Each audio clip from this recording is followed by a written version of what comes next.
So thrilled to have him here for the first time. Please give a warm welcome to Ed Gavagan. My parents grew up in the Bronx, children of Irish people that came over on the boat in Woodlawn. My dad was a thug, stealing cars, hustling pool, fighting the Puerto Ricans and the Italians, and kind of like out of West Side Story if it was up in Woodlawn. And in those days, when you get caught stealing a car that you've used to steal Dom Perignon from an Italian restaurant, the judge gives you an option of going to jail or joining the military. And so my father went down to the recruiter and joined the Air Force and got sent to Korea. But right before he left, he impregnated my mom, who she just was fascinated with what a bad boy he was. And she dated all these other guys, but they were either Italian or had something else wrong with them. They were like, if he's Irish, then that's okay. So her father ended up calling my dad's father, and she ended up calling my dad in Korea and saying, remember 8 to 12 weeks ago, we did that thing, well, now we're going to get married. So the blessed event happened while my father was in Korea. And the funny thing was that he became a military policeman. I guess that's where the criminals gravitated towards. But so anyway, he came back and he saw me for the first time at JFK. The cab driver took a picture of him, my mom handing me to him, and I'm like 8 months old. And then we moved because of his military job. We just kept moving from military base all around. And we were in Wyoming at a nuclear missile base in the early 70s. And at this point, I'm about 10 years old. And my father is he went from being a drill instructor to military police. Like, he was just always that authoritarian dude with the high and tight haircut and a very strict discipline. And so me and my little brother, we've got the high, tight haircuts, crew cuts.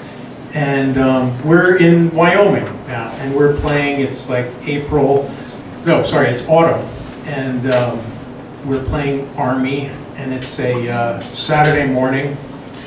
And my Uncle Billy, who was about, I think, 5 years younger than my dad, when he was arrested, he chose to join the Navy, and because he was a little older, he got sent to Vietnam.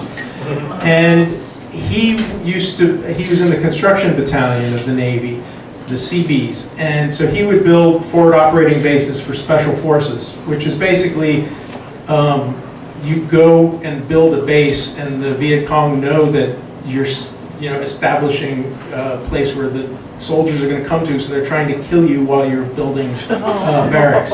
So he got shot up really bad, a lot, and on one of his last hospital stays, he just they let him leave the military, and he had all these paychecks saved up, and he just landed in California and disappeared, and nobody had seen him for years. And this day he shows up in Wyoming on this Harley, and he's just got this black leather vest and these saddlebags and no shirt and leather chaps, and he pulls up and he looks like that guy out of Raising Arizona. He looks like as filthy as a piece of roadkill. And he stands out in front of our house and he's like, Eddie! And my dad and my mother's just like, oh my God, he is not staying the night. And my father's like, it's my brother. He's got to be able to stay the night. So he comes in, he like tackles my dad, and they're like high-fiving each other. And he looks at me and he's like, hey, Pipsqueak. And he calls my brother Squirt. And he says to my dad, start the barbecue. We're gonna buy all the groceries. Dinner's on me. And he goes, show me where the store is.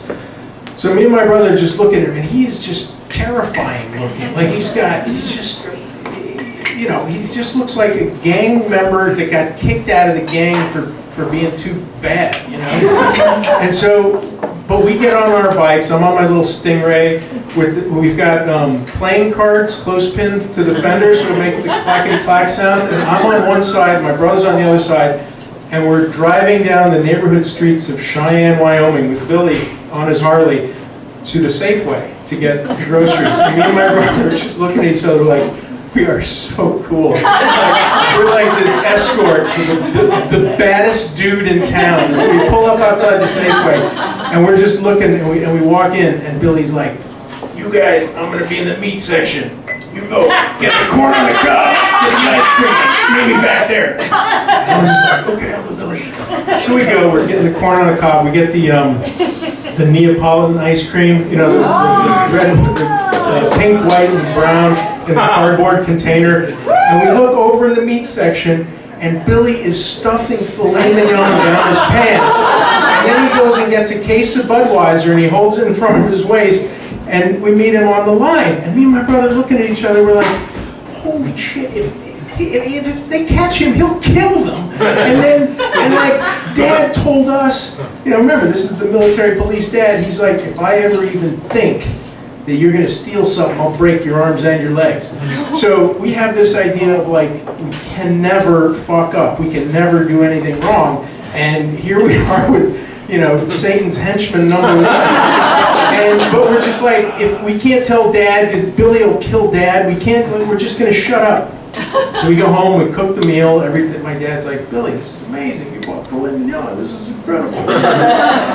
So we go to bed, and we wake up the next morning, and we go out, and Billy's sitting on the patio where we had built this deck, and he's smoking these cigarettes, filterless Camels.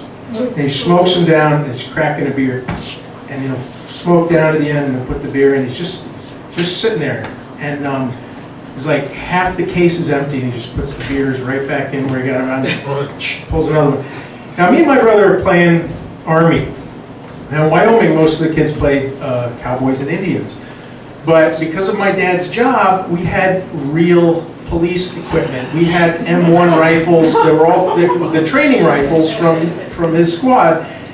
He brought them home for us to play. So we had helmets, canteens, wet belts, real rifles, and me and my brother would stalk our neighborhood, hunting each other. Like, nowadays, somebody would call the cops, you know, for like an invasion.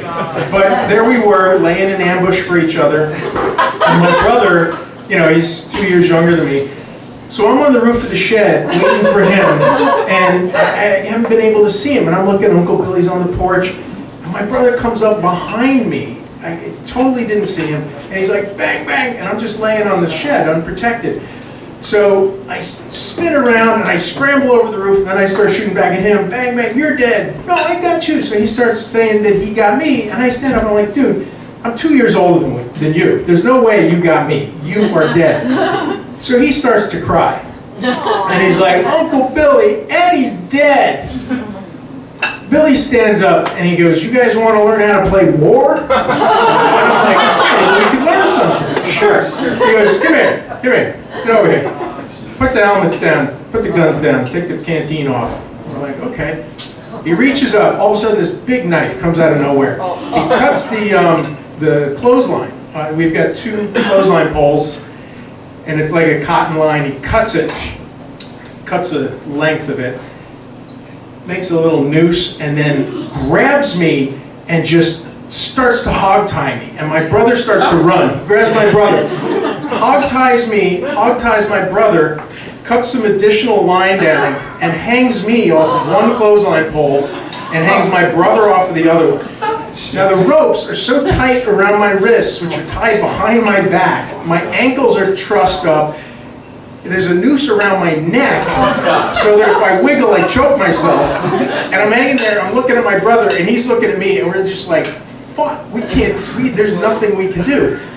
Billy goes into the house. Now my dad is in, you know, watching TV, he's having a beer, And he's like, hey, what's up? And Billy's like, yeah, I'm teaching the boys about war. My dad's like, he comes running out onto the back deck. He starts to laugh when he sees us. So him and Billy come down and they cut us down. And we're just like looking at Billy. And the ropes have just torn into our skin. We have ligature marks around our neck, big black and blue bruises. Our wrists are like shredded. Uncle Billy had to leave that night. And, I didn't see him again for many years. In fact, I didn't see him again until I got out of college. And he had just gotten out of Attica.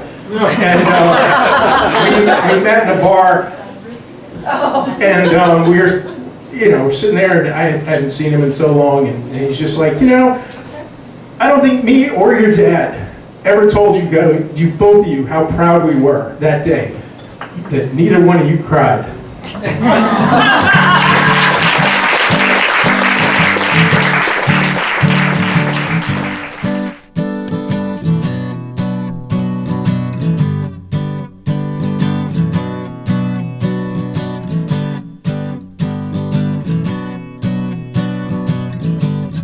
Yum's the word